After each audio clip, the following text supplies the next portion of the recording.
It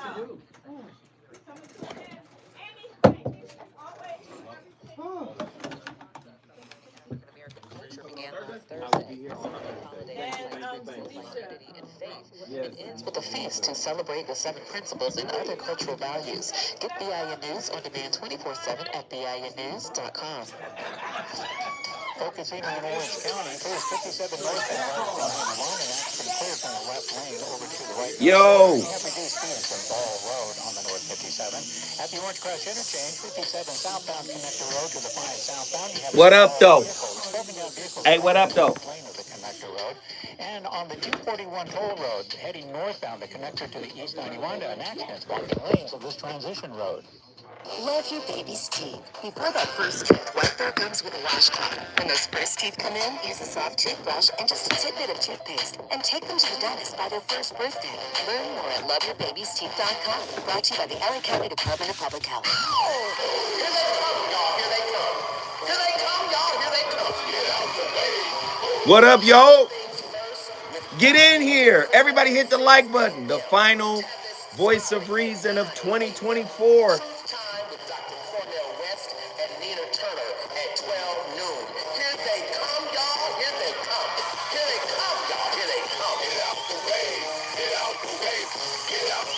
The Jesse Jackson Jr. Show at 1 p.m.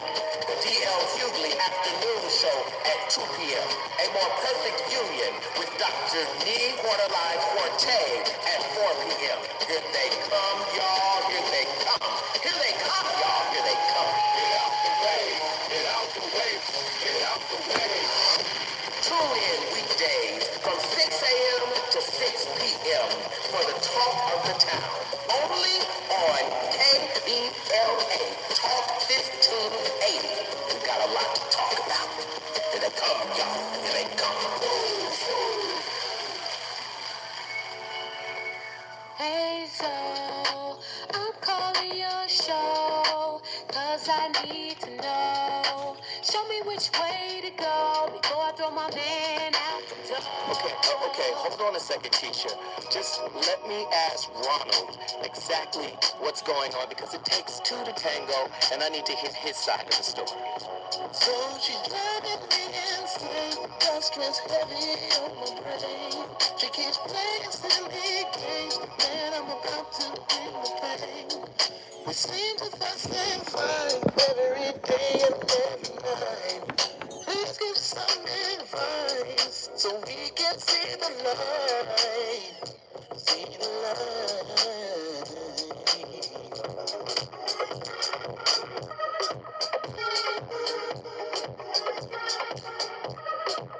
Hit that like button. Come on. Let's go. Like it up, like it up. Like it up, like it up.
In 1992, Gary Chapman published his book on the 5 love languages, which is a theory that he came up with as a counselor to couples in his role as a pastor.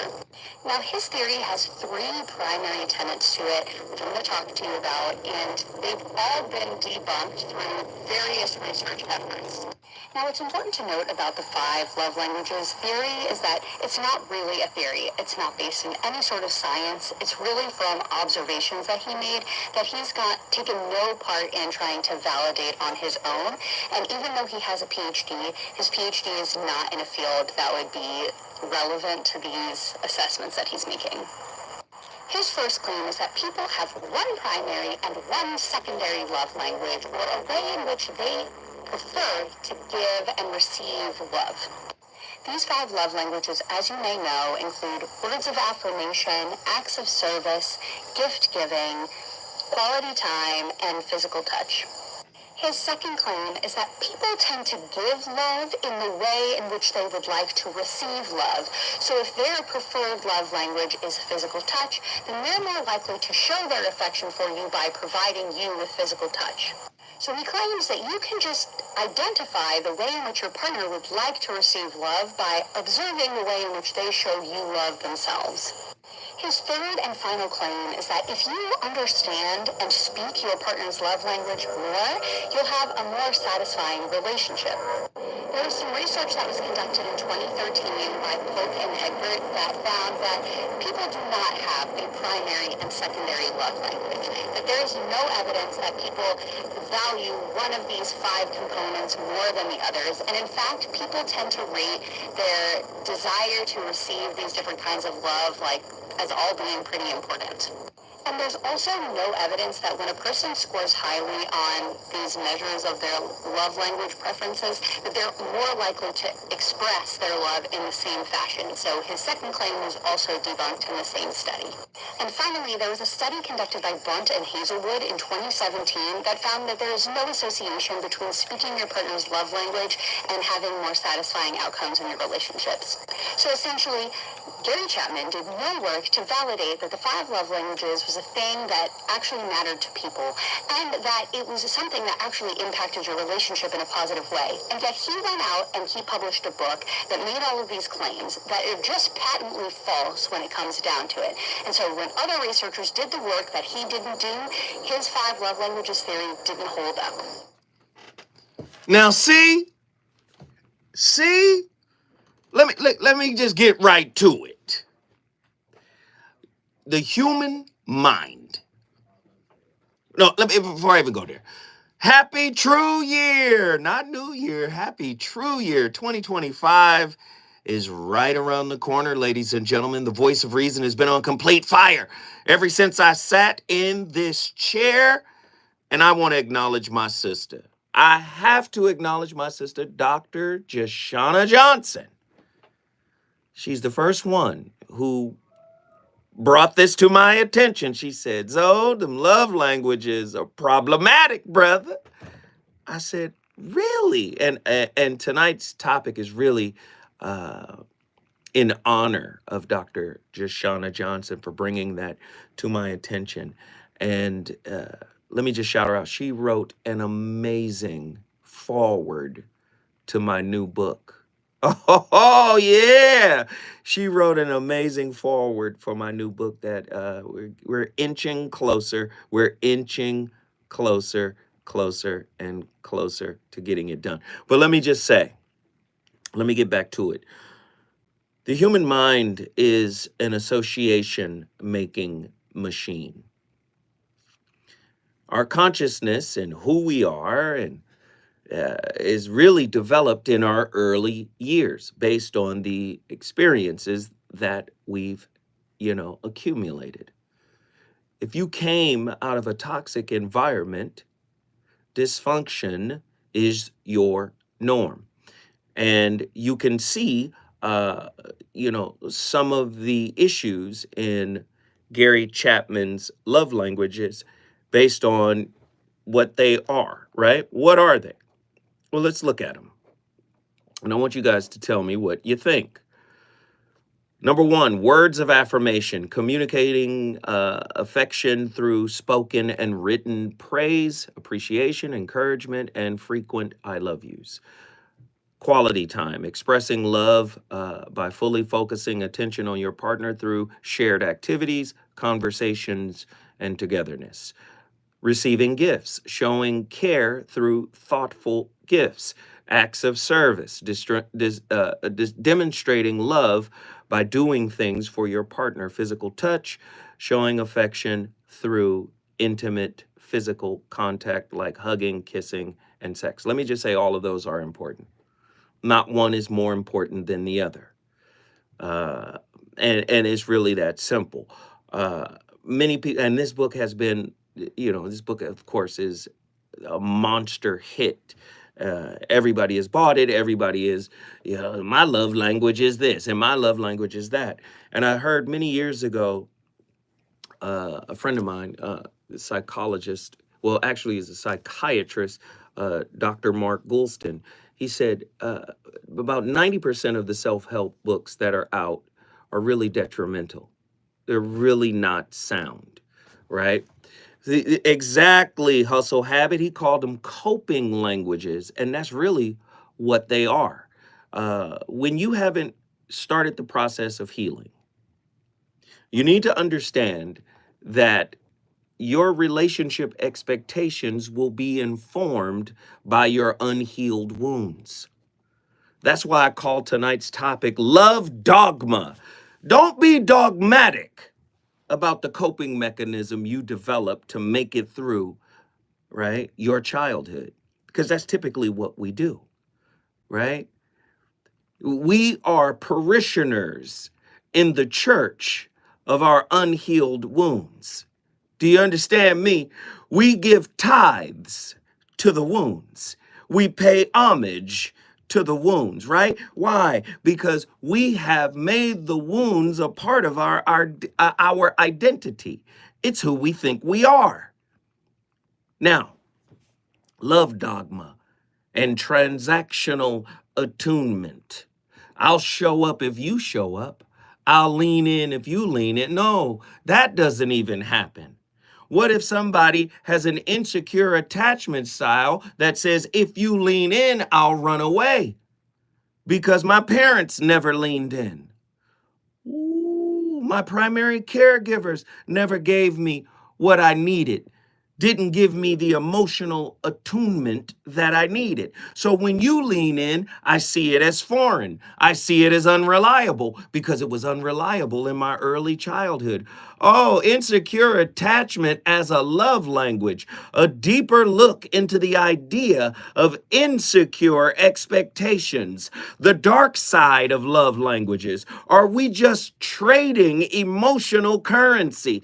Are we going to analyze the transactional nature of love languages as they apply to insecure attachment? 1-800-920-1580. If this show meant anything to you this year, you might as well call in and holla at your brother. This is the final voice of reason of 2024, and we going out with a bang. We're going to explore whether excessive love through specific languages can sometimes mask deeper emotional deficits.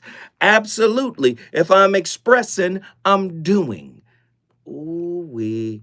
Ooh, some people don't know how to be in love. All they know how to do is do love. If I'm doing love, that means I love you. No, it doesn't. That means you're performing.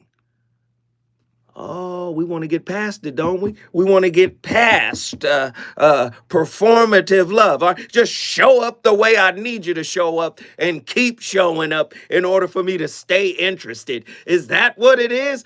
Are love languages merely tools for manipulation in relationship, particularly among those with insecure attachment styles? Listen, the performative piece is big. Where do you think breadcrumbing comes from? Let me give you a little bit of what I think you want. I know you want it because you didn't get it as a child. Let me give you a little bit of that, and you're going to say, based off of what they did, based off of how they showed up in this moment, I know they have the potential to do it all the time. Oh no, I'm not going to let you off the hook tonight. Narcissism versus vulnerability. Can love languages heal or harm? The paradox of love languages in relationships involving narcissistic traits. We're going to investigate how love languages can both facilitate healing and exacerbate toxic dynamics. Wait a minute. I want to stop for a second and ask all you white psychologists who are the pillars of psychology. Why is it that you don't include cultural information, racial information, social economics, and wait a minute, how did you create these theories in a vacuum? We want to know. And then what happens to our folk? We get the book and say, they said it was a good book. My love language is this. Can love languages be weaponized by narcissistic individuals to maintain control over their partners? Of course they can. He just gave us a blueprint on how to act. Get that act right. Huh? All I got to do is act a certain way and I'm going to get somewhere with you. Didn't I tell y'all? Intentions speak louder than behavior. We become a bottom line society. Bottom line, just do what I need you to do. Bottom line, just show up the way I need you to show up. If you continue to give me what I think I'm lacking, which that's a whole conversation in and of itself, meaning everything you thought you were lacking lived inside of you this whole time. Ooh-wee. Come on. We're going to examine how the cultural narratives around love perpetuate attachment insecurities.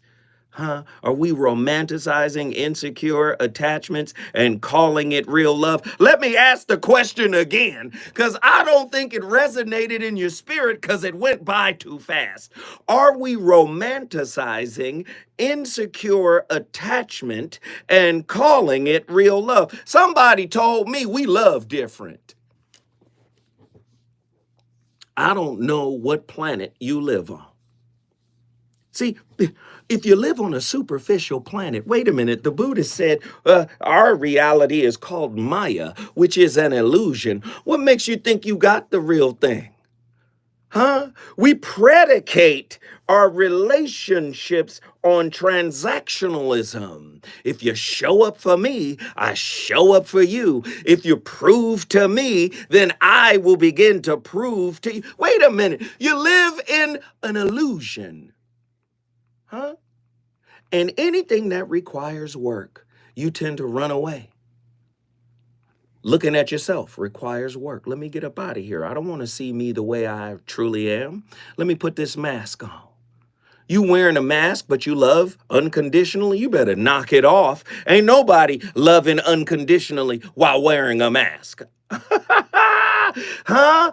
Hey, love languages as psychological traps. Are we conditioning ourselves for failure? The psychological implications of rigidity, adhering to specific love languages. We're going to discuss how strict adherence to love languages might create emotional blind spots.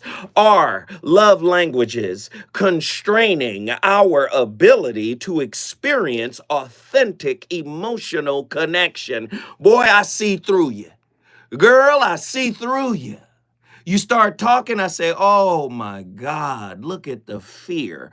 Oh my God, look at they scared to reveal the truth of who they are because they're going to be judged. Why are they going to be judged? Because they're judging their damn self. We're going to get to the bottom of it tonight, I swear for Jesus. We're going to get to the bottom of it. Listen, I want all phone calls to get cracking right now. The number to dial, 1-800-920-1580. The VOR year in show. Let's get it.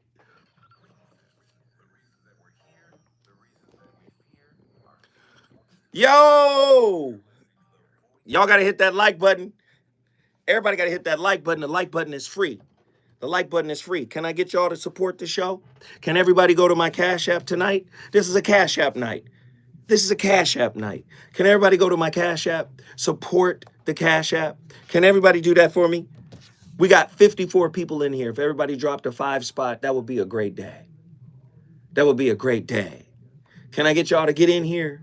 Can I get y'all to get in here and support the best way you know how? Get on the phone lines. The number to dial on the phone line, 1-800-920-1580, 1-800-920-1580. Get there, get there, get there, get there, get there, 1-800-920-1580.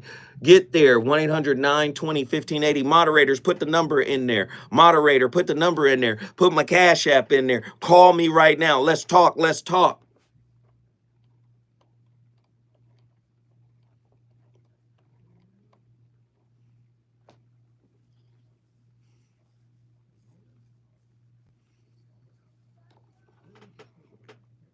Let's talk.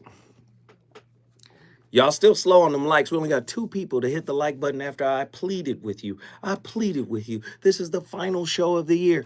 It's a free act. It doesn't take too much. Go to that. Just hit the like button, please.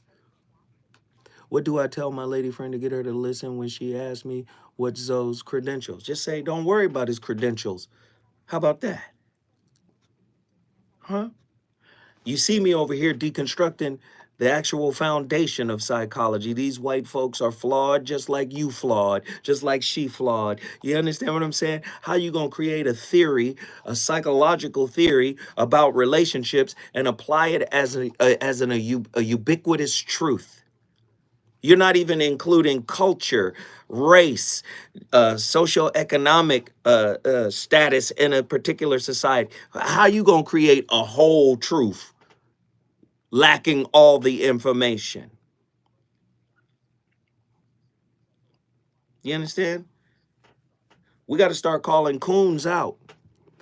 What do you say? Damn, she a coon for that? Let me tell you something. Everybody's a coon when the white man has the last word.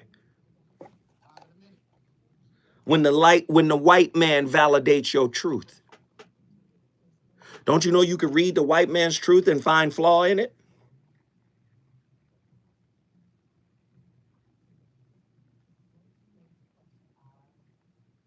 I know people don't want to hear it that way. I know. I done stepped on somebody's toes. I done called out something, huh?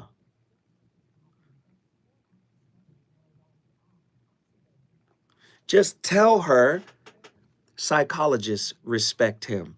Just tell her people have done dissertations off of his books. Just tell her psychologists are training other psychologists using his book as a textbook.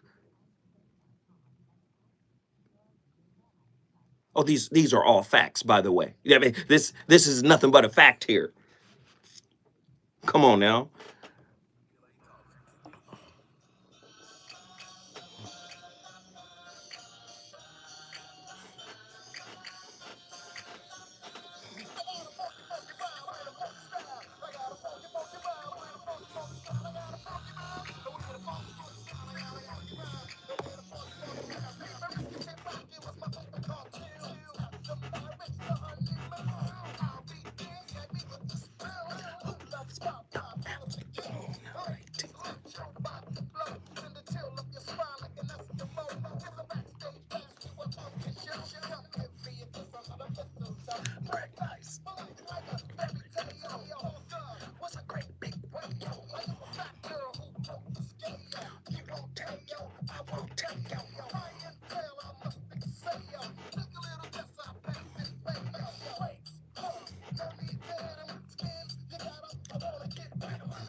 All go through different relationships across the course of time and life.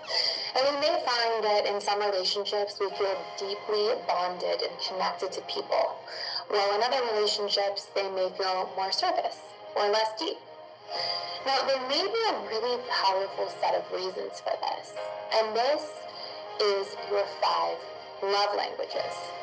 So in today's video, if you found yourself wondering why you feel loved by some people more than others, if you found yourself wondering how you can strengthen the connection in your relationship, we're going to explain and go through the work of Dr. Gary Chapman and talk about the 5 love languages. But the real caveat to this video is that at the end of this, I'm going to talk to you about something that I truly believe to be much stronger and more impactful than love languages. So stick around until the end.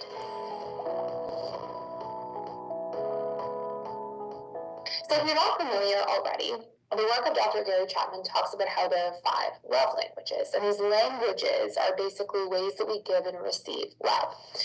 Now, the 5 love languages are: number 1, quality time, which is pretty self-explanatory. It's spending time with somebody.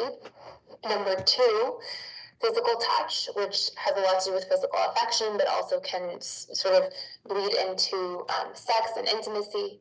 Number 3, words of affirmation, which again, pretty self-explanatory. It's telling somebody you love them or you care about them. And then there's acts of service, number 4, and number 5, gifts. Now, each person has sort of a ranking or a hierarchy in which they tend to process love through these love languages. Somebody really may feel more loved by words of affirmation, but may not really feel that loved if somebody gives them a gift. And this has a huge impact on our relationships. So how does this impact our attachment style? First of all, if you're somebody who watches this channel quite frequently, but more importantly at the end, is there something even more impactful through the ways that we give and receive love than the 5 love languages themselves? So if you're familiar, there are 4 major attachment styles, and everybody has an attachment style. There's a secure one, and then there are 3 insecure attachment styles. Anxious attachment, which is sometimes needy or clingy in relationships and deeply fear abandonment. Dismissive avoidant, who tends to need a lot of space and actually struggle with commitment, and they really need their independence and autonomy. And the fearful avoidant, who's generally the hot and cold partner. They sort of have competing feelings about love. They want it, but it also scares them, and they get afraid of being trapped in the wrong relationship. So how does this all tie together? Well, each of the 3 insecure attachment styles has a general hierarchy of love languages. So you'll tend to see that anxiously attached individuals, and even fearful avoidance, because they have that anxious side, they trend towards more intimate love languages. And as you can probably imagine, it's a little more intimate to be very physically affectionate and cuddly and touchy-feely, or even to, give deep words of affirmation and tell somebody about all of the feelings that you have and how much you care for them, than it is to do something acts of service based, right? Things like drive somebody to the airport or bring them a coffee in the morning. And what you'll see is fearful avoidance, and even fearful avoidance secondary dismissive avoidance style. So if we really trend towards the more avoidant side of FA, they tend to prioritize less vulnerable love languages, because part of avoidant attachment tries to diminish or minimize their attachment needs. And so you'll generally see that fearful avoidance and FAs with a strong secondary DA side tend to have love languages that are stronger around things like acts of service, gifts, and then we may see that there is then quality time, some words of affirmation, but generally in a lighter way, and then physical touch, and that being a constant. So let's take sex and intimacy off the table for a moment. Being touchy-feely, that tends to be something that trends much further down. Anxiously attached individuals and fearful ones with a strong secondary anxious side, they tend to prioritize things that try to keep proximity, because we know that more anxious leaning individuals tend to prioritize closeness. And so we'll see anxiously attached individuals really care for physical touch, big time. A lot of like touchy-feely, cuddly, PDA kind of situation sometimes. And also, quality time tends to be huge, particularly if you're very present during that quality time. And last but not least, it's on fire tonight. It's the Voice of Reason with Zoe Williams, exclusively on KBLA Talk 15. Yo, the Voice of Reason is on fire tonight. What up, peoples? Welcome in all the folks that are coming in. Everybody hit the like button, hit the like button, hit the like button. Please support the channel. Please support the channel. This is the final show of the year. Please support the channel. I'm asking everybody, go to my Cash App. My Cash App is right there. $ Zoe What Netter. $ Zoe What Netter. We're asking people to drop a 5 spot on the channel. If you appreciate the content, if this year has been amazing for you, in the way that it has been amazing for me. Please continue to show your love, show your appreciation for the work that we've been doing. I think it's revolutionary work. Productivity, Zoe, what it do? What up, what up, what up, what up, what up? Everybody shout out your city. Where you from? Where you from? Where are you from? Where are you tapping in from? And don't forget to call in, because shortly after this break, I'm going to the callers and I want to hear what your love language is. I'm curious to see the correlation between the love language you took to receive, love language you look to receive versus the one you give based on your attachment style. Gangsta, gangsta. Dallas is in the house. Washington, D.C. is in the house. Dallas via Detroit is in the building. Louisiana in the house. What up, what up, what up? What's your city? What's your city? What's your city? What's your city? Come on, tap in, tap in, tap in. Where you coming from? Where you Jacksonville, Florida. All my regulars should be on the phone line right now. Camden, New Jersey in the building. All my regulars should be on the phone. We should be talking tonight. Houston, Texas. Melody Waters, what up? Peace and love, y'all. Minneapolis in this move. Whoa. Come on, Keith. Straight out of the LBC, Long Beach. Now, come on, man. Compton and Long Beach together. Now, you know you in trouble. Birmingham, Alabama, Landmark 22.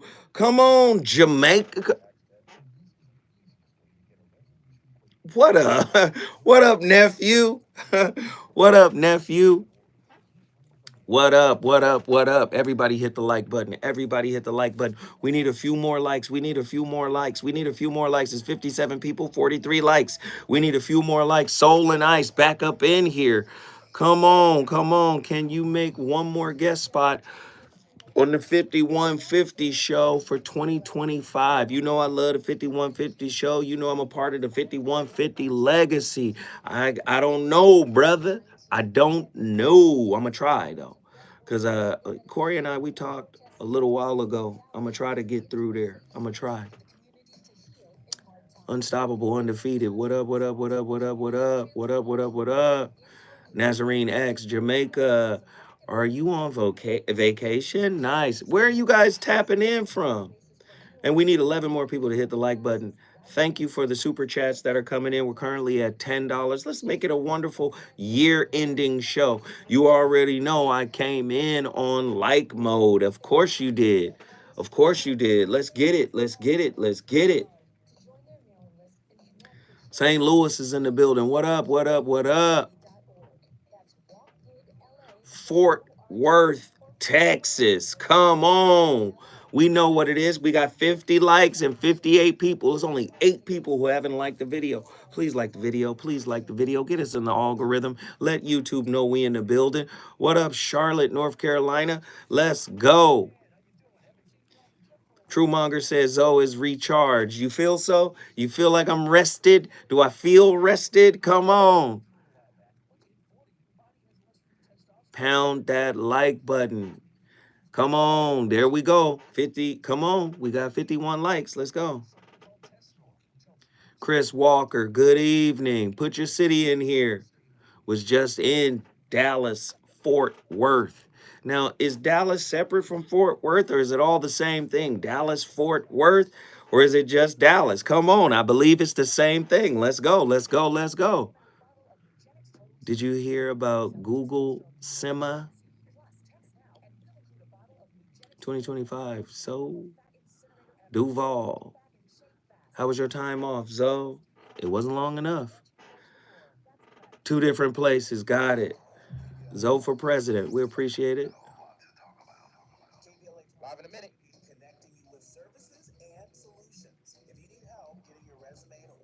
Greetings all. Man, Lloyd Hinton, if you don't knock it off. Lloyd Hinton, Kingston, Jamaica, just slapped us upside the dome piece with $100, man. I appreciate you giving it to the channel. I wish you would have gave it to the Cash App. I get the Cash App right now. But guess what? I'm thankful. I'm grateful. I'm appreciative. Lloyd has always supported big time. Lloyd has always showed up and showed out. We appreciate it. We appreciate it. We appreciate you. We appreciate you, Lloyd. Hopefully, this show has been beneficial to you, brother. Hopefully. Everybody like it. Yeah, I see y'all liking Lloyd's donation. We appreciate it. If you want to give a donation, you can hit that little $sign down at the bottom of the chat, or I prefer tonight anyway, go to my Cash App. Go to my Cash App. Everybody go to my Cash App. $sign Zoe what Netter. Please keep hitting that like button. We about to come back.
That you can learn a lot about your childhood by understanding your love languages? Stick with me, and by the end of this video, you are going to know why you receive and give love in specific ways and what you can do to learn about the childhood you had. When it comes down to the 5 love languages, what Gary Chapman found was that it's not so much that people aren't given love, it's more about how we perceive love. So somebody could be loving us all day long, and we might not feel it if it's not the way that we perceive it. So very quickly, the 5 love languages are, number 1, gifts. If you have a... Listen, lady, I don't believe you. I don't believe you. Well, there's some things she's saying that's true. You know, a lot of this stuff comes from childhood. We know. But let me explain. We are in a superficial culture. And when you're in a superficial culture, you make things that are ineffable. The word ineffable just means I can't put it into words. Many mystics and gurus and metaphysicians, when they refer to God, they say the essence of God and what God actually is beyond language, beyond human language. God is essentially ineffable. God is love. Love is ineffable, right? This is why unconditional love appears as an illusion, right? For many people. Unconditional love is an illusion, right? And so what happens is everything is distilled down to behaviors. Now, because our brain is an association-making machine, what happened in childhood, right, will serve as the foundation of our associations, right? So if you had a primary caregiver that wasn't attentive, that was in and out, right? It wasn't attuned to your needs, you might have learned how to give yourself those needs, right? Self-soothe. You might have become an avoidant type, right? Or maybe an anxious, preoccupied type where you said, you know what, I'm gonna start performing for my parent to get their attention. Or a disorganized type, and we're talking about the attachment styles here, who have both of those core wounds. See, you have to understand, we go to intimate relationships to feed our core wounds when they are not healed. Now, Most of us are broken. This is why I say all human beings are whips, works in progress, right? So if we have a wound in our spirit, right, we're going to be vibrating at a lower level of consciousness.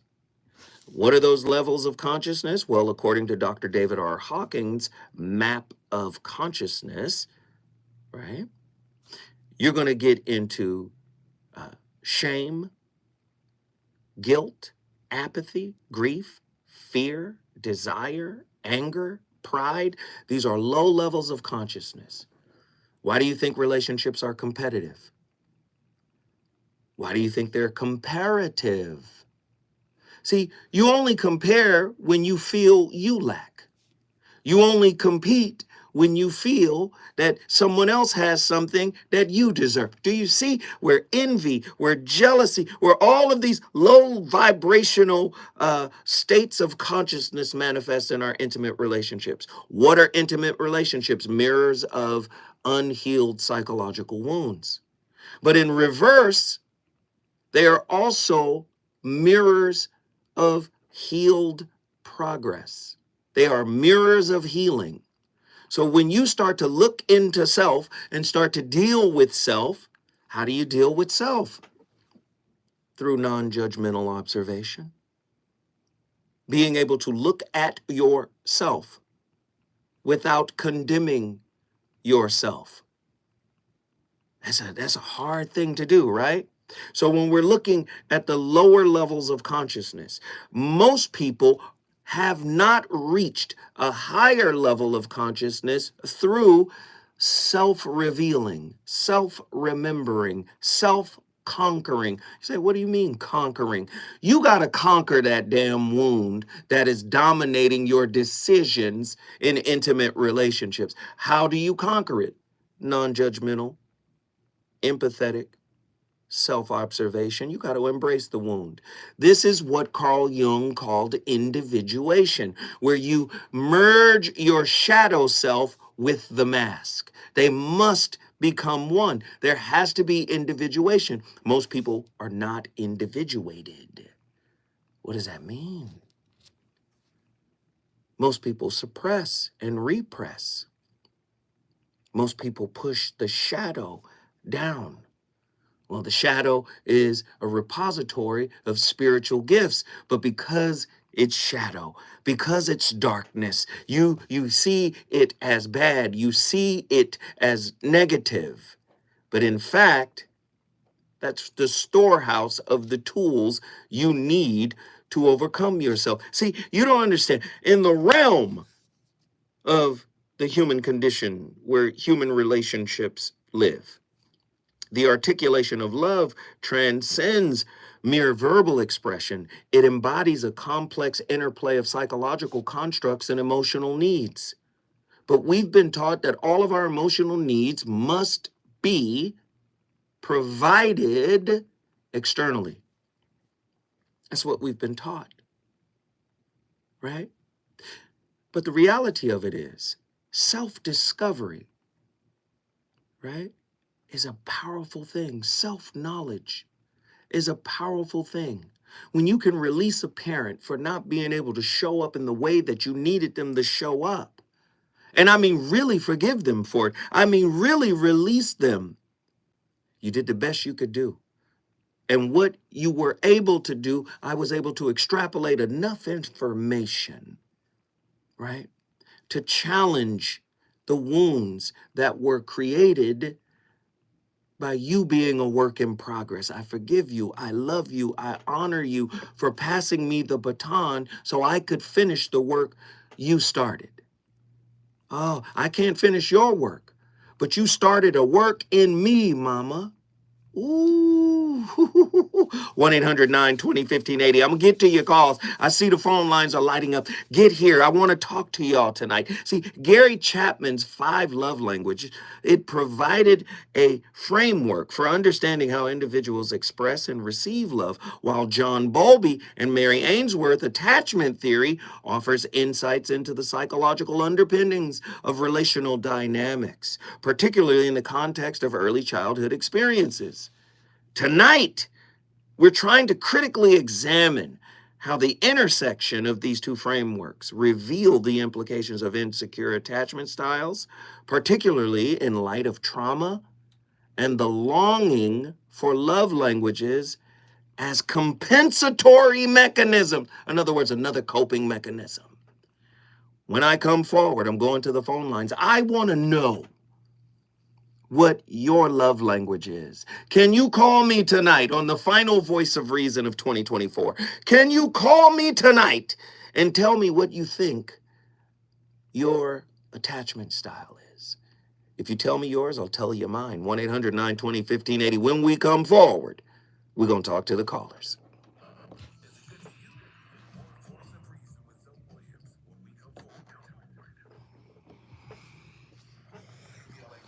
Did I frame it up right? Is it framed up correctly? Do we understand what we're talking about? Is it framed up right?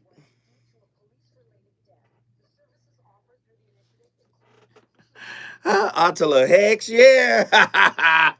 Come on. See, Attila, sometimes I could do a topic by myself. Sometimes I can come on and do a topic.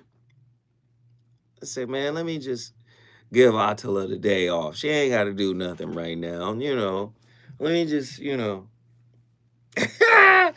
Attila was like, Unc, we need videos. I said, no, I already got the videos. I ain't gonna lie. Attila's video game is irreplaceable, though. Let me keep it a buck with you. Her video game is irreplaceable. It's true. I be needing to check it and make sure all is well, no doubt.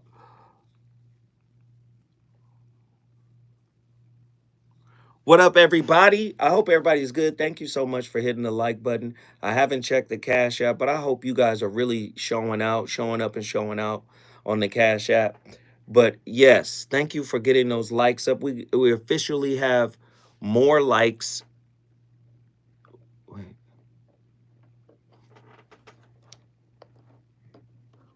Yes, we officially have more likes than people in the building, and I love it that way.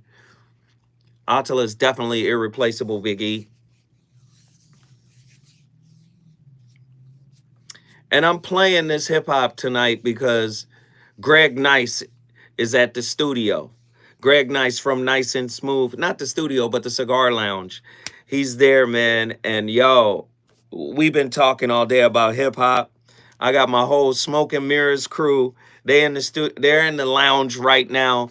And yo, we just got him to agree to come do the Smoke and Mirrors podcast. We're gonna relaunch the Smoke and Mirrors podcast sometime in January. We just trying to record more episodes. Smoke and Mirrors is going up. Live in 30, here we go. I wish you would have caught, man. We was in there turned. He was in there rapping. He was doing songs. He got his own cigar brand now. He was in there slanging the cigars like Nino Brown. It was fly as hell. The whole lounge was lit. Word, the lounge was lit. And you know, that New York energy, Harlem, Bronx, he was turned up.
Your work intersect with the 5 love languages? Well, first let me say, Gary Chapman, I love him. I know him. He's a great man.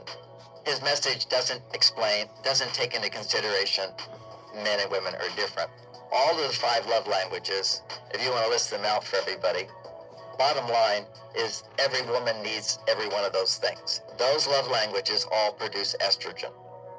Now, we men like estrogen, but we become very lazy with estrogen. So I have a different version of love languages in terms of different forms of love, different from the way he looks at it. And there's appreciation is a form of love. Acceptance is a form of love. Trusting someone is a form of love. Caring about someone is a form of love. Listening and understanding where they're coming from in a non-judgmental way is a form of love. Respecting someone, honoring them, putting them above you, serving them is respect. That's a form of love. So I just looked at it. First of all, it took me a long time to figure these things out without the understanding of hormones, but now I can just say it very simply. Whenever you appreciate someone, their testosterone goes up. Whenever you forgive someone, accept them just as they are, they don't have to be better, they're fine. No, pause that for a second. Just move it back a little. When you forgive someone, their testosterone. Just play it again. I need y'all to hear what's happening. Go ahead, man. Things out without the understanding of hormones, but now I can just say it very simply. Whenever you appreciate someone, their testosterone goes up. Whenever you forgive someone, accept them just as they are, they don't have to be better, they're fine. Acceptance, their testosterone goes up, whether you're a man or woman. And if you're trusted, someone depends on you to get the job done. I come home, my wife, he's here, he's finally here, great. It's like men of the day. Someone's depending on you. That is testosterone going up. Also, women get that experience. Why they can so much give to children is because children look to their mother as like a god. It's trusting you so much. So women appreciate these forms of love too, but men need 10 times more. Trust, acceptance, appreciation, because they stimulate testosterone in our body. What stimulates estrogen in women is demonstrating caring. When I'm caring for her, prioritizing her, hearing her, doing things of consideration, opening car door. And just with that one, I remember Bonnie, I opened the car door and sometimes she said, I can do that. And I said, of course you can do that. But honey, you give so much to everybody. Let me just give to you tonight. On a romantic day, always opening the door and going around and opening the door to get her out. Appreciation is testosterone. What I did by opening the car door, first of all, is respecting her, understanding she does so much for so many people. It's nice to have somebody take care of you and show demonstration of caring. So you see all the romantic rituals of the past, traditional romantic rituals, were social engineering so that men could raise women's estrogen twice as much, okay? And men's testosterone goes up twice as much if he does something, provides something for her, and she appreciates it. So I take my wife to the movies, and she says, wow, that's an amazing movie. Man, y'all don't know who that is? Y'all know me. Y'all don't know who that is? Come on, man. I had to go back to the archives for that piece. That's Dr. John Gray, author of Men Are From Mars, Women Are From Venus. He was on my show several times. Dr. John Gray. Now, let me just say, a lot of people found fault with John Gray and his philosophy and his take on things. But that's John Gray's look at Gary Chapman's love languages, right? And how they're flawed, right? Just because you come up with an idea doesn't necessarily mean that the idea doesn't have holes in it. And oftentimes, because we refuse to look at ourselves, to go inward, to find the answer that has always been in our spirit, right? We'll go get a book, we'll read a book, we'll think the book is the gospel. That's why I call this show Love Dogma. We're trying to find an external answer that we can be a parishioner of. Like, this is the gospel. No, you are the gospel. You. Every answer you ever needed about yourself is within you. And when you confront you, when you deal with you, right? When you conquer what is a challenge from within, right? My goodness. Imagine who you become. First off, you can never become what you aren't already.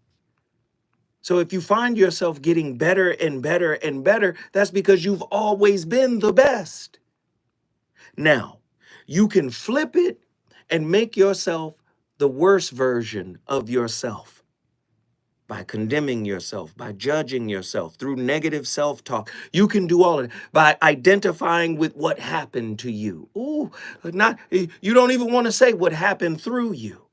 I know you don't want to hear it put this way, but this is what happens. This is why relationships are a complete mess. Because we've made the answer external. My goodness. We got callers on the line. What's your love language? I want to know your love language. What love language do you speak fluently? And which love language are you illiterate in? My God. Which love language are you addicted to? Have you created a codependence on a specific love language? Come on, 1-800-920-15. Are you listening tonight? Huh? Oh, man, here we go. We got callers on the line. Who's been on the longest? Willie, Philadelphia. What are your thoughts on tonight's topic? What's up, Uncle Zeb? What's up, VOR family? What's up, good brother? I can't complain. Man, this is hitting deep at the end of going to a new year. Mm-hmm. I'm feeling some emotional trauma now from my childhood. You know, realizing coming from a family of 7 siblings, recognizing I was the one left out of the whole being thought of from both parents. Mm-hmm. You know, all 6 of them were stable, but I wasn't, because I was in between both of my parents. Mm-hmm. So now that I'm married, I see how my wife is with her sons.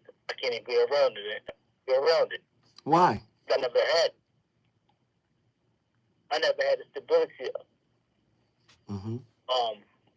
My mom was, the same, had the stability that my sisters had. Wait, this is what I'm going to need you to do. Because you breaking up and you dropping jewels. Because I can hear the jewels that are being dropped. I want you to get somewhere so I can hear you. No speaker. And because you're cooking right now. No AirPod. But I'm hearing every other 3 or 4. I don't know if you got the AirPod. I don't know if your AirPods is on or you got the speakerphone. I don't know. But I want to make sure that we hear everything you are saying tonight. I want to hear everything you're saying tonight. So if you were on speakerphone, get off. If you were using the AirPods, get off. But now that you're good, let's see how good you are. Let's go. All right. So like I was saying. Now, guess what? I'm going to make you stop again because I got to take you forward. Listen, when we come forward, we going back to Willie up in Philly. Let's get it.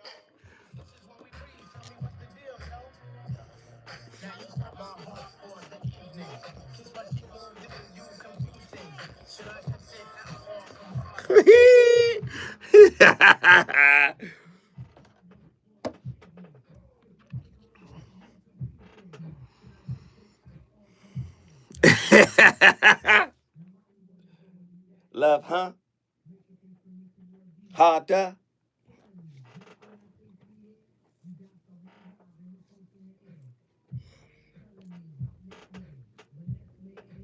With the plan. Everybody hit the like button, hit the like button. I love y'all. Y'all in here big time. I'm going to check the Cash App and see if we getting busy. Lloyd Hinton, John Gilbreth, somebody, Lindy, let me go back. Indy, that was Indy. Somebody named Gladney, India. Thank you. Come on, y'all, show your love tonight. I'd appreciate it big time. If everybody could just go drop a 5 spot, we'd appreciate it. India, Thank you. Thank you. Somebody named Gladney. And of course, John Gilbreth. We appreciate it. Whatever little bit you guys can do on my Cash App, I'd appreciate it. Show your love. Show your love. And then share with me. What do you guys think about tonight's topic? What do you guys think about tonight's topic?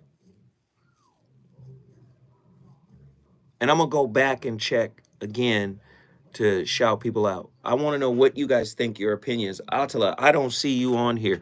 My regulars, Gilbreth, Truemonger, Mimi, Attila, Cali Soul, everybody that's a regular, of course, Nazarene X. What do you guys think about tonight's topic? Are you getting some clarity? Are you getting some understanding?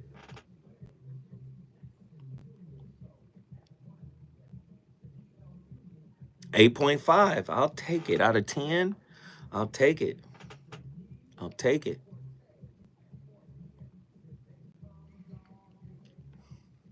$8.7. I'll take it. We know, Ronan, if you don't get in here, Ronan, Attila, 9. Come on. And you know that's saying a lot coming from Attila. That's saying a lot. A 9.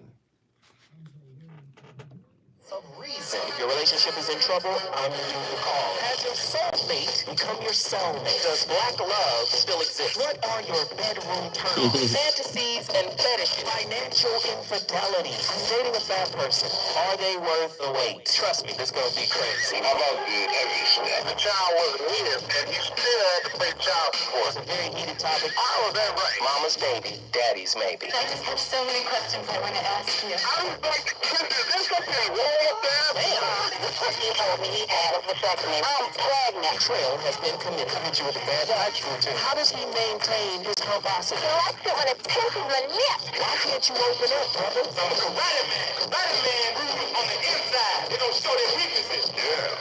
How do you make women so well? So William, reason and accountability. The voice of reason. I want to introduce real quick what the love language is. Yeah, let me die over here. so the 5 love languages was a book put out by a guy named Gary Chapman. He was a counselor, 1992, so quite some time ago. And he had a theory that each person had I'm not going to call it a theory. He had an idea, all right, that each person had a primary and a secondary love language. Those languages, or those love languages, that quote it, all right, were words of affirmation, quality time, receiving gifts, acts of service, and physical touch. And so he had an idea that people express love one of these 5 ways, and that the key to relationship success was that you have to match, have a partner match and understand their love language, their primary and their secondary. Now, here's the thing. There's no evidence to support this. Nobody challenged it. There's no until 2017, nobody put this to a clinical test at all, or any kind of research. They just assumed that sounds like a great idea.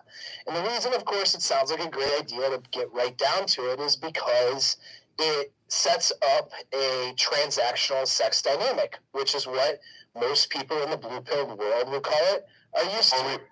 Before we dive too deep into your sermon, let's take the quiz so we can get some frame around what it is that this is all about.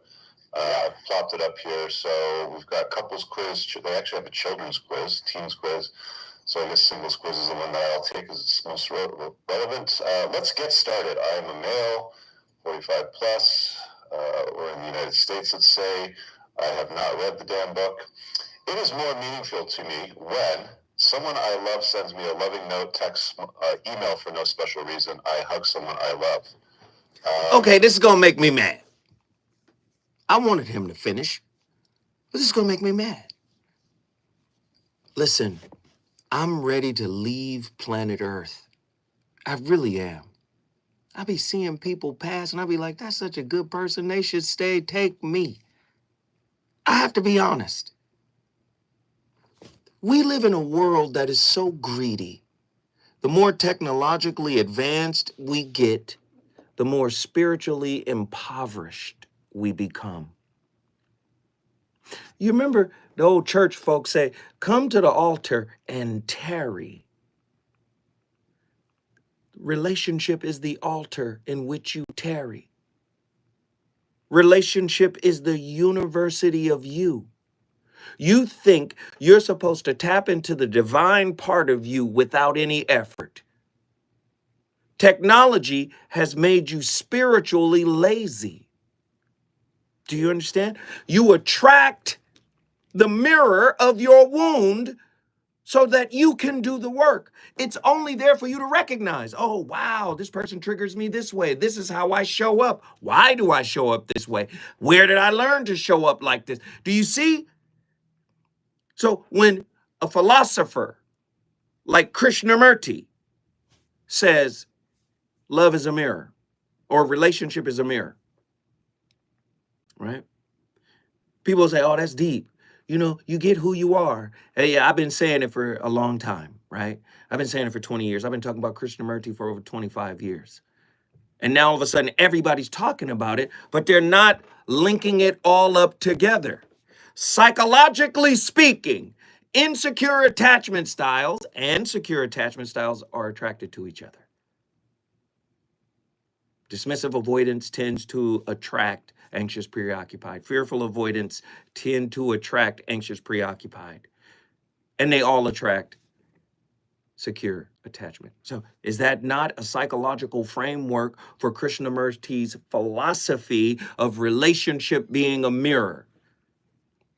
And if you don't like that, go to Earth, Wind, and Fire. You will find other kinds who have been in search of you.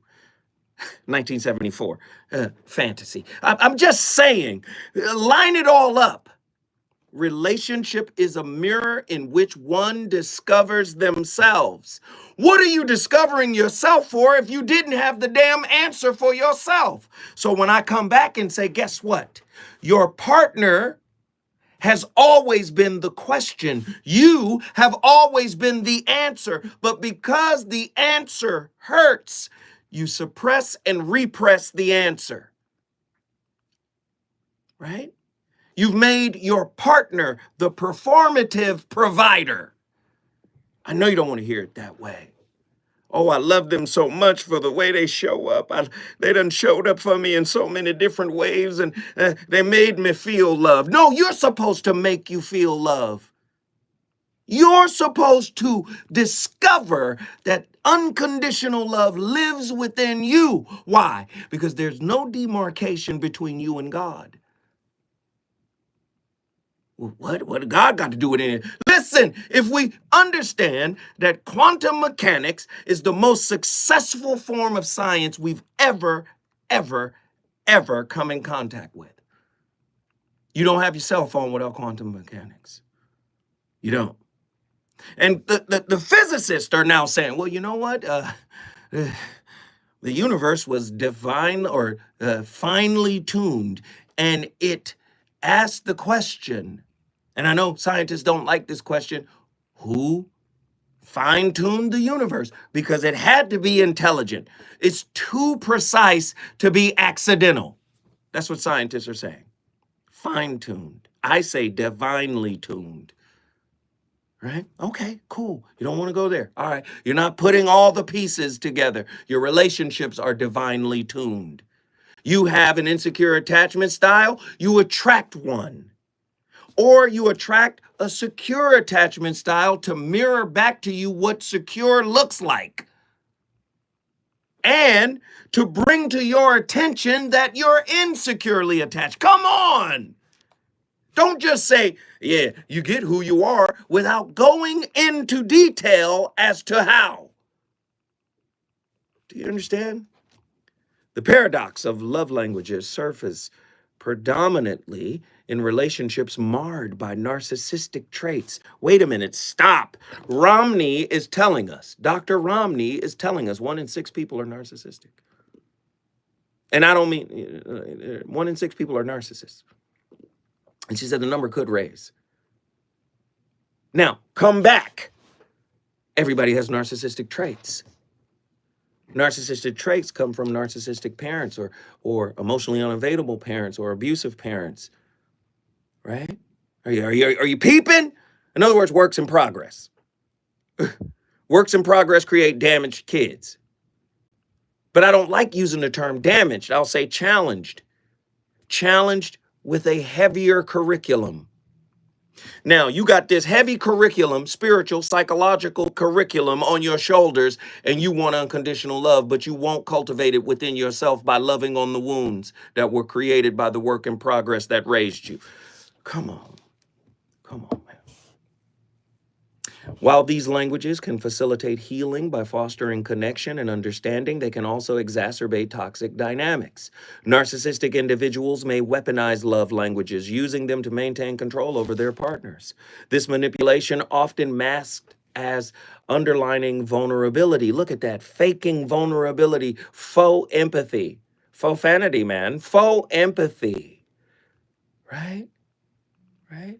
Cognitive empathy is the classical term there. Cognitive empathy, creating a relational dynamic where love becomes conditional, contingent upon the partner's compliance with the narcissist's needs. Do you see?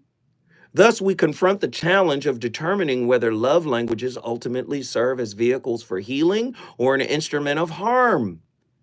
The societal expectation, the societal acceptance of insecure attachment styles as a standard in modern love poses a profound dilemma.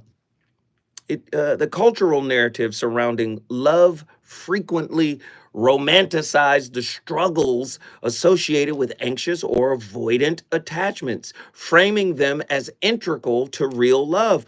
This normalization risks perpetual patterns of insecurity that hinder genuine emotional connection. Are we therefore romanticizing insecurity and calling it love? By exploring this notion, we arrive at an understanding that attachment styles significantly influence relational expectations and experiences. Are you listening? You want a real relationship? Have one with yourself. You want to nurture another person before you nurture your damn self. How foolish is that? You've been taught in reverse. You gotta love you.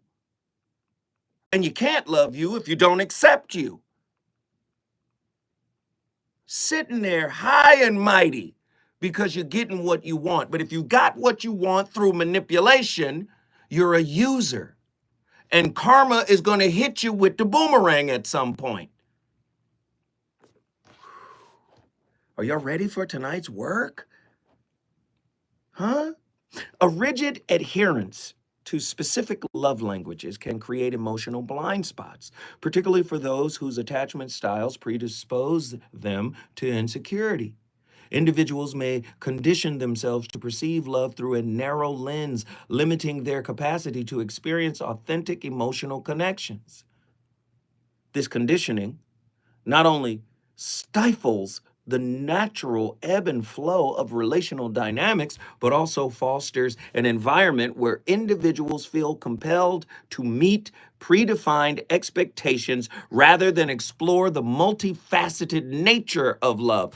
Unconditional is multifaceted. I'm not going to love on your wound better than you can. I'm not going to attend to your wound better than you can.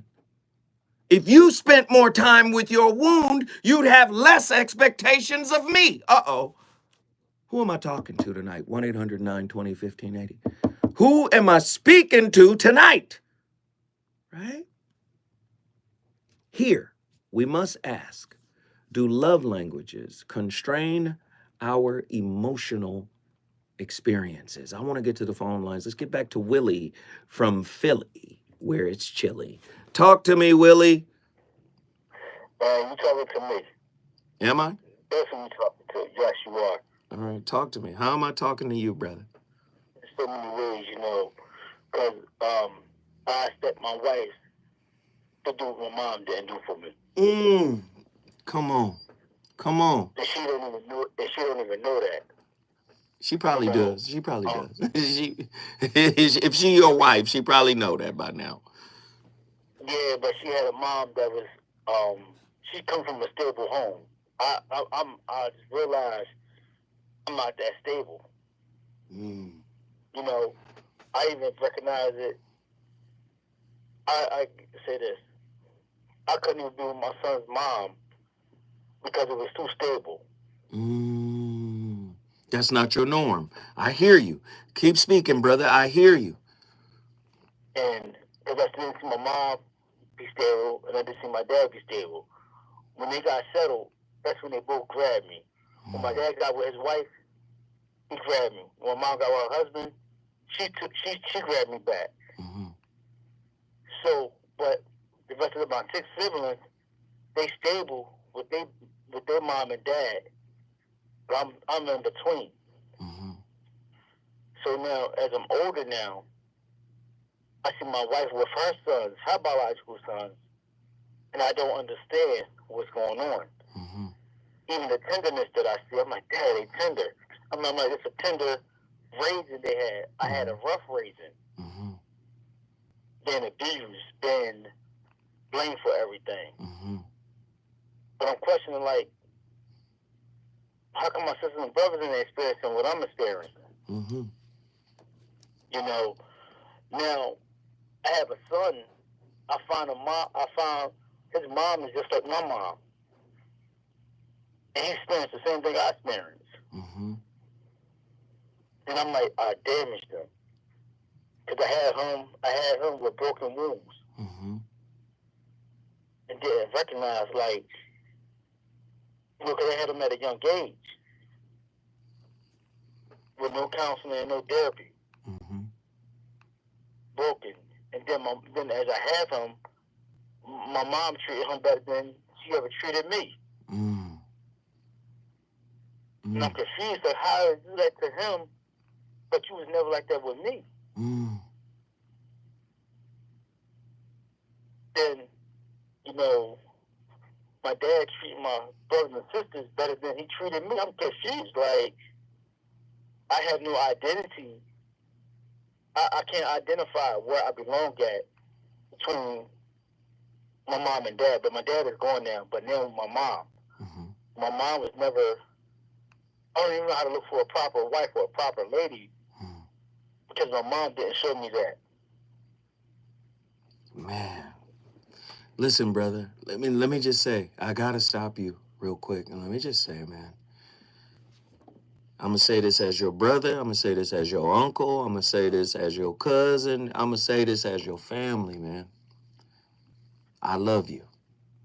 This is a loving space for you to be able to speak such truth to power. Okay? And I know what you've been through, difficult, lonely, right? Desirous of having what other people have. But I'm here to tell you, brother, I'm here to tell you everything you've ever wanted from other people is indeed within yourself. And I know that's a hard thing to say and to hear because nobody ever told us that. Nobody ever told us that. I know you are. I hear it. I hear it. I hear it.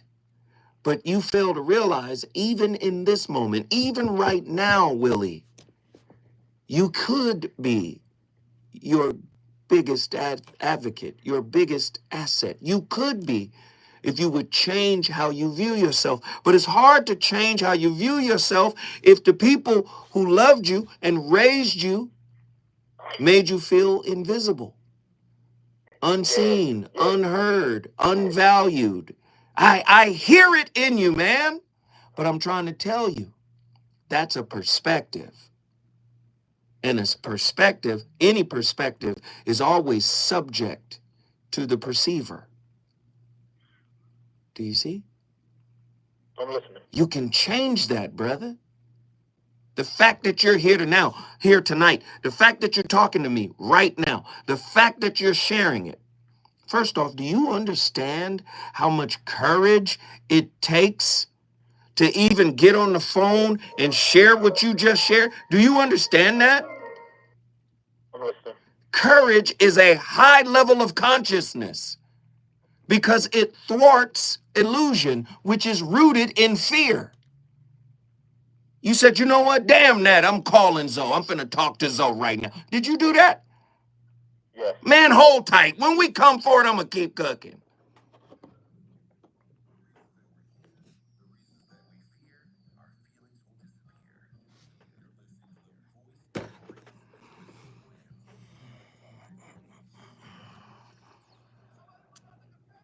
Man, if y'all don't get to the phone lines, who talking like this? Homeboy said, Zoe, what do I tell my wife? I'm trying to get my wife to listen to you, but what do I tell her if she said, what are your credentials? Say this motherfucker is vetted by God. He went to the University of Heaven. God downloaded some shit in him at an early age. He had to go through hell. He had to go through trauma. He was a foster child. He had to go through a lot of things, right? He lost his mama for 6 years, the first 6 years of his life. He'd been through hell and back. And God downloaded something in his spirit. You better listen to him. What university did Krishnamurti graduate from? He didn't graduate from no damn no school. The white people put him in Oxford. They educated him in English in England. What did they say about Krishnamurti? They said, guess what? He has a vacant soul. He doesn't take to Western education. He has a vacant mind. He's not quick on the uptake. His little brother, Nitya, was a brilliant kid. That kid goes on to be Oxford educated, became an Oxford educated lawyer. But guess what? He wasn't the chosen one. His brother with the vacant mind was. Why? Because the vacant mind is connected to unconditionality.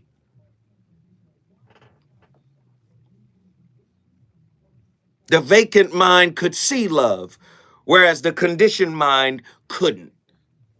All the conditioned mind can see are constructs. Do you see? I'm in school for psychology right now, but guess what? Guess what? They don't teach shit about spirituality.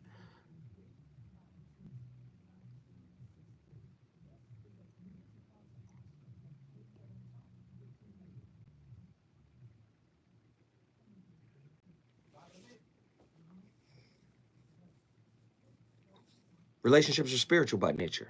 And I don't mean dogmatically spiritual, like religious.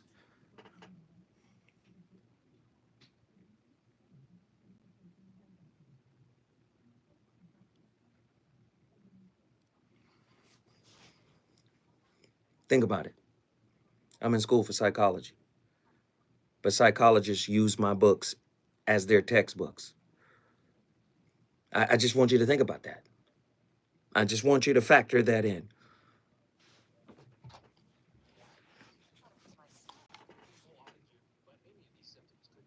No less than 4 people have taken the relationship dismount and written dissertations for their master's degrees and doctorates or whatever. They've written dissertations to get it.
I often hear couples I coach talking about their love languages with tone of resentment towards their spouse. Join me as I share with you what about love languages doesn't work.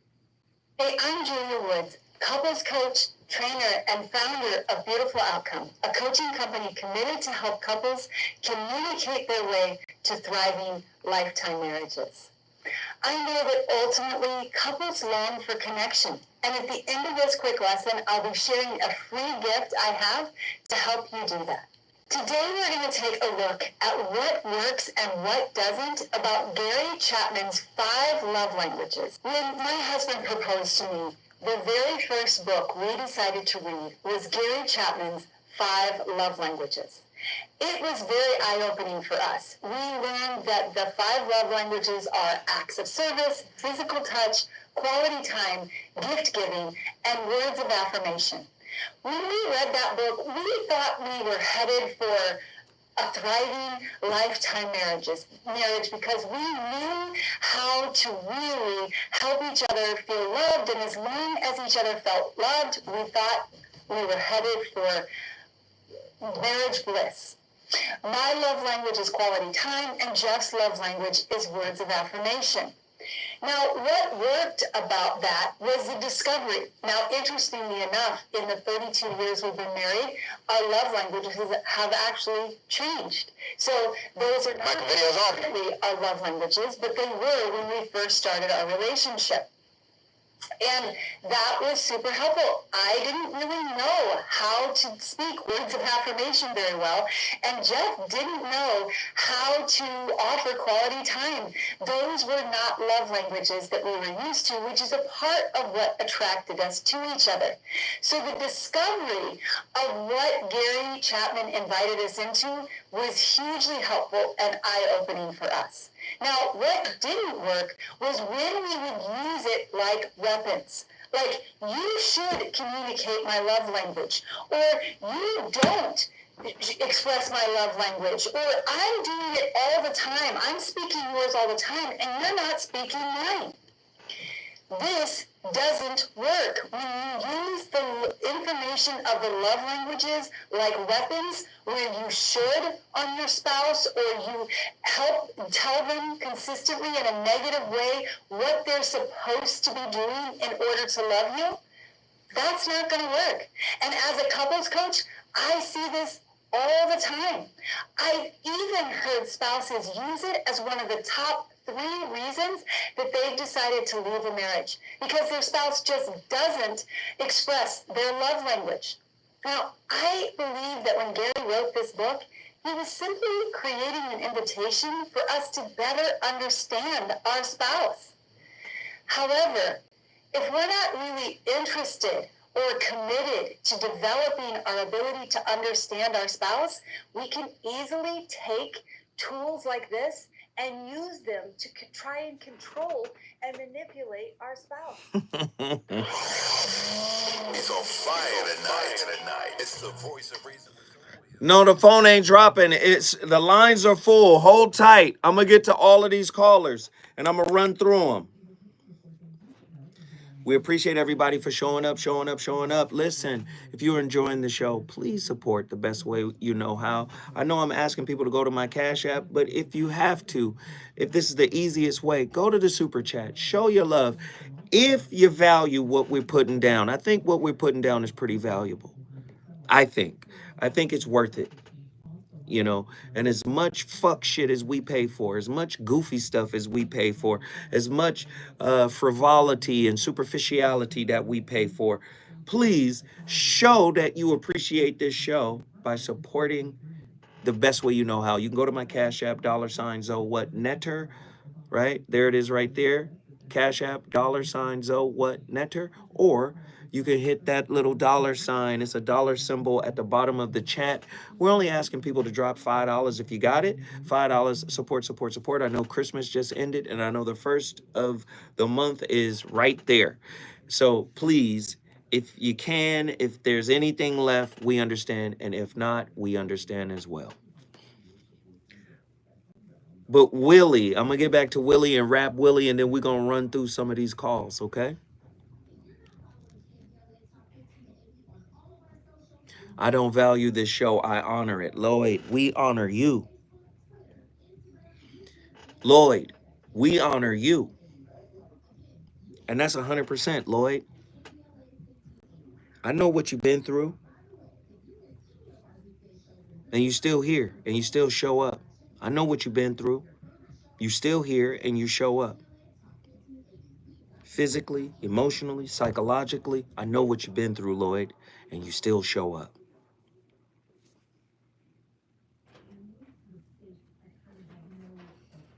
So, bruh, trust me, we honor you. I, Zoe Williams, honor you.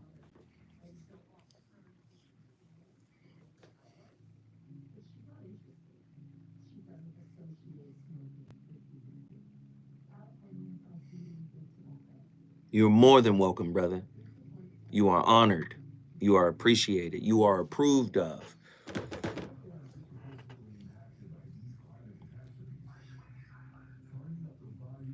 Michael Watkins, thank you, brother. Thank you, brother. Hey, and if you have sent to the Cash App and I haven't been able to check, just type just like Michael did and say, hey, yo, I sent a little piece of change. Sent a $6 Cash App to the Cash App. Forgot to do that first. But Michael, thank you, brother. Thank you. Thank you. We like, everybody in here, we like to thank people who hit the like button, who share the video, who go to the Cash App, who call in. We thank everybody because we know this is a collective effort to raise the general consciousness of what everybody is trying to talk about. You know, we love that about our folk in here. This is a small ass community. You know, every day we come in here and we try to challenge each other with Lloyd, accept that. Hey, accept what we said to you, brother. Accept the thanks, accept the approval, the appreciation, accept it, brother. Don't fight against the love that come back to you. You show love, we show love. Don't say not necessary. No, no, no. It is necessary. We mirroring your love back to you. So you show love all the time. We mirroring. So when people say, thank you, Lloyd, Lloyd is love, is love, is love. Hey, Lloyd, accept that, brother. Receive that damn love. Receive it, Lloyd. Suge Mac 510. What up? Question H in the build. Our folks is showing up. What up?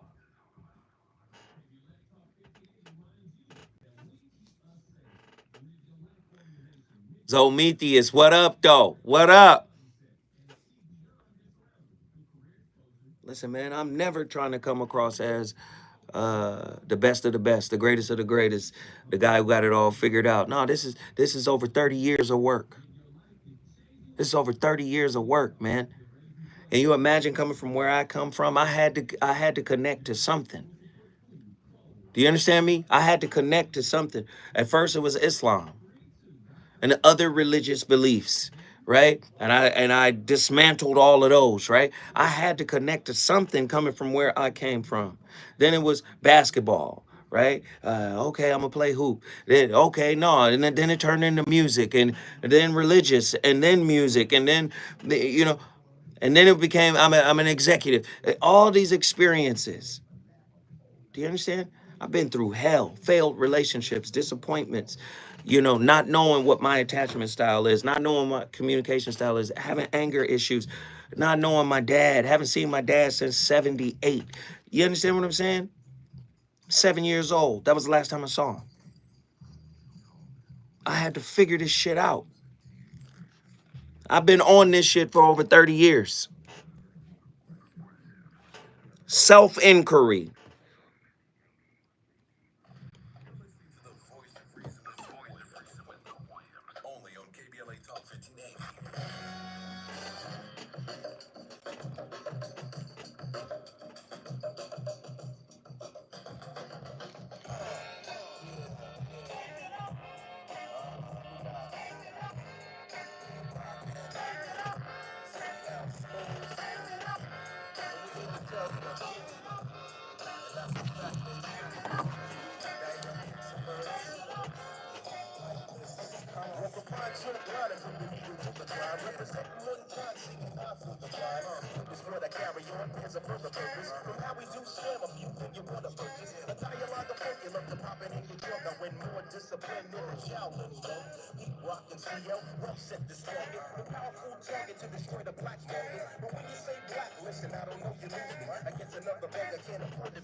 Hi, it's Gabrielle, and in this video, I'm going to show you everything wrong with the love languages and what to do instead to make you and your partner feel truly loved. For over 12 years, I've been a licensed professional counselor and relationship expert in private practice, and my practice is grounded in the science of what makes relationships work. Today, I'm going to debunk some myths about the love languages. You'll understand how partners use the love languages as a way of not dealing with their relationship insecurities, and how this can actually push you further apart rather than together. If you like the relationship tips and couples advice that you're learning in these videos, please make sure to subscribe to my YouTube channel right now.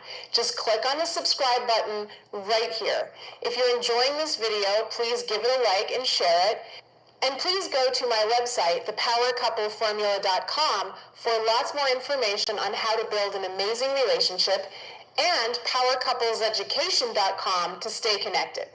Okay, if you're like most people, you've heard of the 5 love languages, which are based on Gary Chapman's classic 1992 book. This book has sold over 12 million copies. One relationship expert after another recommends this book, and out of all the books that couples mention to me, this is by far the one that they talk about the most. The basic premise of the book is that there are 5 love languages, or ways in which people express their love for each other. And it's important to know what your love languages are and your partner's. According to Chapman, here are the love languages: quality time, acts of service, physical touch, receiving gifts, and words of affirmation. It's important to note that these love languages were not based on any scientific research whatsoever. It was one person's personal ideas about the ways that people try to express love. But there was no evidence prior to Chapman writing this book that would suggest that these 5 ways are actually the ways that people do this. It was simply his personal opinion that these actions would be effective. According to the love languages theory, the reason the love languages matter is because when partners don't have the same love languages or same principal love language, this can create problems in their relationship. So according to Chapman, your love language is the way that you most like to be loved. And people generally tend to try to express love for their partner the same way that they like to be loved. So for instance, if I like to receive gifts and that makes me feel loved, I will tend to give gifts to my partner if I want to make them feel loved. So let's pretend that you and your partner have an argument. If your partner's love language is receiving gifts, they're likely to buy you a bouquet of flowers as a way of showing you they care. Giving gifts is a big thing for your partner. So even though that might not be the way that you like to feel loved, you're supposed to recognize that's the... Man, these folks is coming for Gary. But it's too late. It's already 12 million books in. They coming for Gary. Get ready, get ready, get ready, get ready, Gary. They coming for you, Gary. They said it's not psychologically sound. It's not scientifically backed. The love languages. You know how many people say my love language is this, my love language is that? Just because somebody wrote a book? You know? It's interesting, man. Interesting stuff. We got callers on the line. Let's get them in here. Let's roll. Willie, I want to get your final thoughts, good brother. Willie from Philly, where's Chili? What are your final thoughts on tonight's topic, my friend? Hey, man, my love language, man, is unstable. No, I'm not gonna accept that from you. Because what I'm not gonna do is have you empower weakness. Okay? Now I love you. I love you, brother, and I say this out of love. No, your love language is not that. Your love language is all of them. Right? Now watch this. Now watch this. Watch what I'm about to do for you. And I just want you to consider what I'm saying here. I'm listening. And you heard in all these videos them explaining what the 5 love languages are, right? Yes. Right? Words of affirmation. Did you just apply words of affirmation to yourself? Yeah, I did. No, you didn't. You said my love language is what? I said unstable. All right. Is that a word of affirmation? What are you affirming? Man, I don't know what I'm affirming. Yeah. It's not positive. So it is a word of affirmation, but it's negative affirmation. I need you to have positive affirmation for yourself. Negative self-talk is a real thing. Right? And you just said my my love language is what again? Say it one more time. I just need you to hear it. Unstable. It's not. Unstable. It's not. It has been, but does it have to stay that way? No, not at all. So why would you empower something that is disempowering to your spirit? We're going to use the love language. Your love language is all of them. You're going to start having positive words of affirmation for yourself. Can you do that? Yeah, I can. Communicating affection through spoken and written praise, appreciation, encouragement, and frequent I love yous. Is it okay to say that you love yourself? Yes, definitely. Definitely. Well, if that's okay, then why is it okay to say what you said about yourself just a second ago? Because comparing myself to my siblings. So let's stop comparing. Can we do that? They have their own journey. Yes. You have your journey. Yes. Your journey might be heavier because the divine may have a plan for you after you've overcome all of that. Do you see that? I agree. Even at work, it shows up. Come on, man. Quality time. Let me just veer off. The NBA is trash right now. The numbers are down. You know why? There's this little known theory that people are now starting to talk about that's gaining traction. They are saying the NBA lacks trench players, players from the trenches. They said the NBA is about entitlement kids. Bronny, all these NBA players that are having kids, but their mentality is not that of a killer, somebody who's coming from the trenches. The NFL are getting trench players. Man, if I don't make it to the NFL, my whole family fall. Football is the way out. The NBA used to have players like that. But now NBA players, when they in high school, he going to be a McDonald's All-American and he going to go in the second round. He going to have a guaranteed contract. And I'm not mad at the nepotism. I'm not mad at any of that. But what I'm saying is, then they get mad when they get the player. You know, there's another player who came out the year my son came out. He went in. No, he came out before my son because he only played 1 year, but they went in together. That's Ben Simmons. Ben Simmons came in 2015 SEC. He was labeled Player of the Year. They was like, this prospect is going to be the Player of the Year.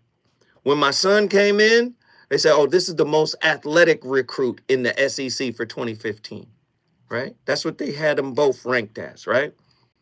But when the coaches around the SEC got a chance to see Ben Simmons, they said he's not even trying. Why? Because it's already destined. It's already set up for him to be the number one first round draft pick. He's not a trench guy. He's not from the trenches. It was already set up for him. Now, apply that philosophy to you. You're a trench guy. Now, don't let the trench define you. What is a trench by definition? Got a question? Can you tell me? It's a gouge in the ground. Just say, I'm in the trenches. It's a gouge in the ground. Right? Yeah. We're in the trenches. We're in the war. Our men are over here in this trench. Right? We're holding this trench down. We're holding the line. Yeah. The trench could be a ladder, brother. You can climb right up out of there. If you found the testicular fortitude to do so. There's a hole in the ground. That's all it is. and you can climb right up out of that hole. Now, I will do that homework. positive, no, listen, now we taking love languages and we're applying it to yourself because you're looking for it in your wife, but you need to apply it to your life. You need to apply it to you. So you need positive words of affirmation. You need to spend quality time with yourself where there's some self-healing, some self-soothing, some self-empathy, some self-nurturing. Not, oh, you do it for me because I didn't get it. Do you see the narrative that you've given birth to? Yep. Right? Yep. Give yourself a gift. Showing care through thoughtful gifts. Acts of service. Serve yourself sometimes, brother. Demonstrating love by doing things for yourself. And then physical touch. Now, listen, you can have your wife help you with that one. That was a joke. You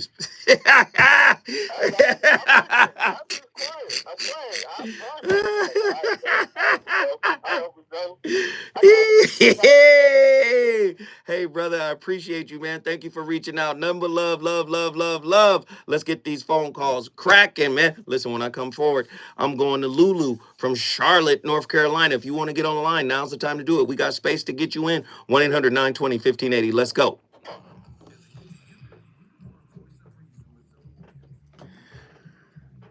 Somebody meme what? What are we memeing? Hey, I appreciate y'all, man, for showing love tonight. Vanetta Colbert, just getting in. I will watch it later, Zoe. You are honored, Zoe. I am reading the book, The Human Magnet Syndrome by Ross Rosenberg. You better know it. You better know it.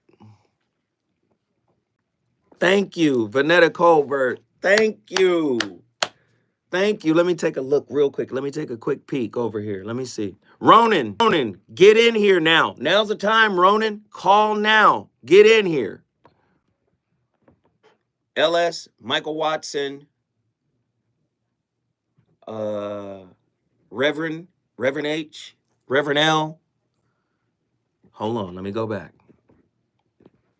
Question H. We got 4 Cash Apps since the last time I asked you guys to do it. We appreciate it.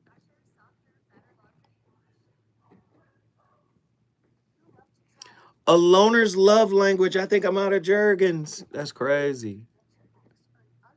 Get in, work hard. Don't blame anybody else. Come on, Roy. I see you. Come on, we pushing, y'all. We pushing, y'all. We're 10 minutes left in this show. I'm getting all of the callers on, so don't trip. Everybody's getting on. All I ask, make it short, make it concise, make it sweet. Let's go, let's go, let's go, okay?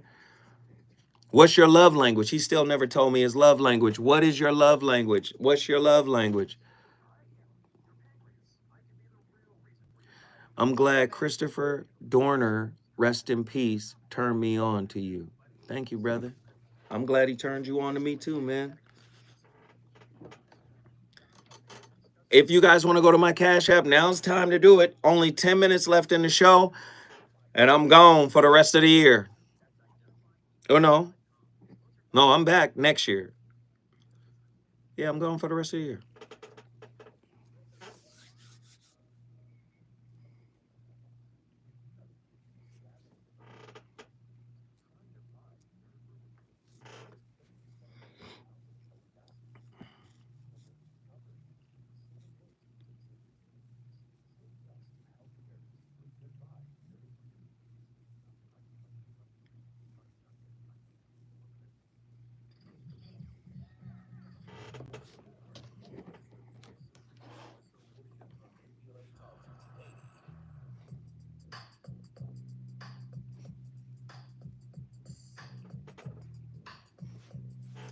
Ladies and gentlemen, my playlist is my co-host.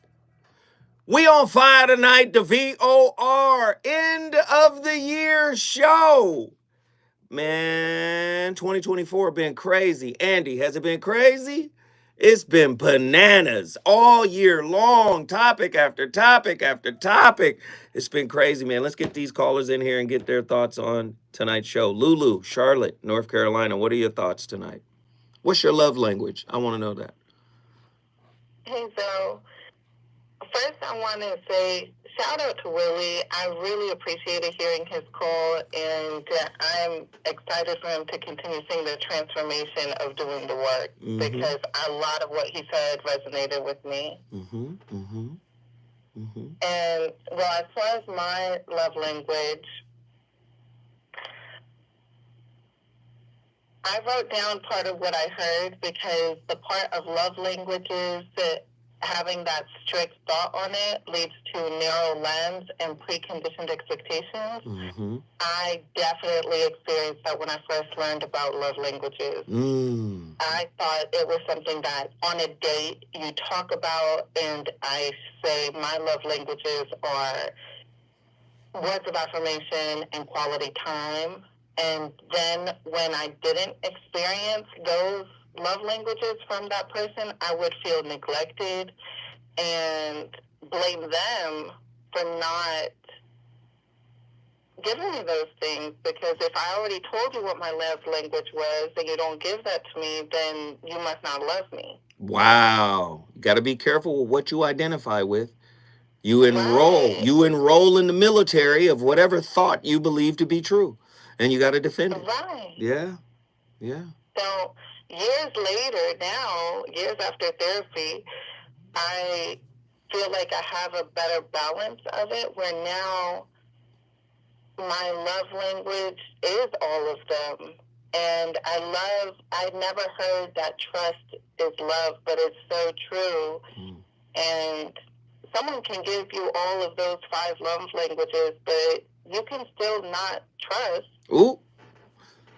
And that, to me, is huge now. Trust comes from consistency, right? So all of that now, and now, loosely, I can say my love language is quality time, but I no longer put expectations on others. I just want to spend time with them because I appreciate them and I love them, but not because I'm expecting them to give me words of affirmation. And if it doesn't happen, if we don't get to see each other, then I don't hold it against them.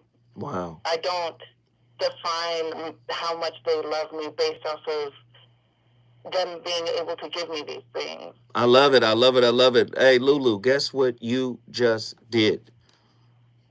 Got Charlotte in the building. Charlotte is in the building. If you want to bring your city in the building, you better do it now. 1-800-920-1580. We got Hustle from Miami, Florida. Hustle, get in here. Make it quick. Hit us upside the dome. Peace. First, I want to say I appreciate the transparency with the calls tonight. Yes, brother. I think perhaps we should call them relationship languages instead of love languages. Or attachment languages. Ooh, yeah. Identify different aspects and pillars to what maybe a good relationship could be. I found them to be 2 good tools of communication, though. Nice, yeah. Which, communication is key. The key to what? Unlocking the road to understanding, so that's important. Now, I'll leave with this, something my Indian Muslim homeboy, blessed with understanding, Yes. He said that in his culture, relationships work like this. Imagine a pyramid. You have yourself, the man, the woman at the bottom, 2 points. God is at the top. As you move closer to God, you move closer to each other. I thought that was beautiful. That is beautiful. Brother, guess what you just did? Hustle, have it. Dade County in the building, and you already know. Fighting out of the blue corner. Let's get ready to rumble. You already know Ronan from Indianapolis is in the building. What are your thoughts, my friend? It was good, though.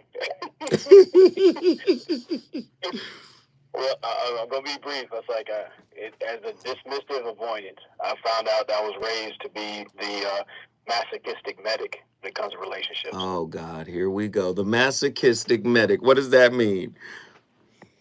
Well, the thing is, in trying to heal others at the expense of cutting myself or worse. Eesh. Gosh, okay. So while my love language often is quality time and physical touch, I'd have to mend those wounds in order to keep from being the masochistic to something more when it comes to reciprocity as far as healing. And that's why I'm going to take it to the new year. Man, I love that, brother. Guess what you just did? All right, Nap's in the building. Naptown is in the building. Listen, don't get it twisted, man. Engaging in a dialogue about love languages can potentially catalyze healing for individuals with attachment insecurities, right? In this dialogue, we try to invite vulnerability, right? We try to create a safe space for individuals to express their emotional needs. Now, research indicates that verbalizing feelings can lead to greater emotional regulation and resilience, according to Penn Baker and Chung in 2007. Moreover, discussing love languages fosters mutual understanding, allowing partners to engage in a more empathetic exchange that can help mend past relational traumas. But please understand, like, if you have an insecure attachment style that prevents you from having difficult conversations, i.e. a dismissive avoidance, fear closeness, conflict, and what is the word? Connection, right? That's just them, right? Then you have anxious preoccupied who wants closeness, who wants connection, and who wants to talk it out, even if it's conflictual, right? Again, it's about mastering all of the styles. It's not about picking one style. Sometimes we'll try to pick a style and say, oh, this is my style. No, if you choose one style out of many, you are limited, right? If you want to love deeply and unconditionally, you're going to have to find a way to master the styles that have been discovered. And who knows, in mastering the styles that have been outlined, you may transcend them. This is why unconditional love looks like an illusion, looks like a fairy tale, right? Listen, I appreciate everybody for tapping in tonight, man. I'm the voice of reason, exclusively on KBLA Talk 1580. Listen, we start the conversations. It's really up to you to finish them. I hope you enjoyed what we did in 2024, and I look forward to pressing the boundaries and pushing them even further in 2025. We appreciate y'all. Much love. Enjoy the holidays. Happy New Year.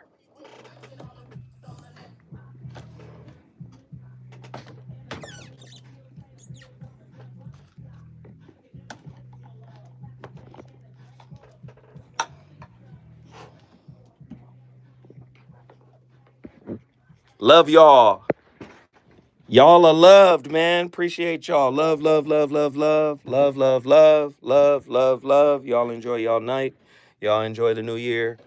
Zoe Williams, I'm out.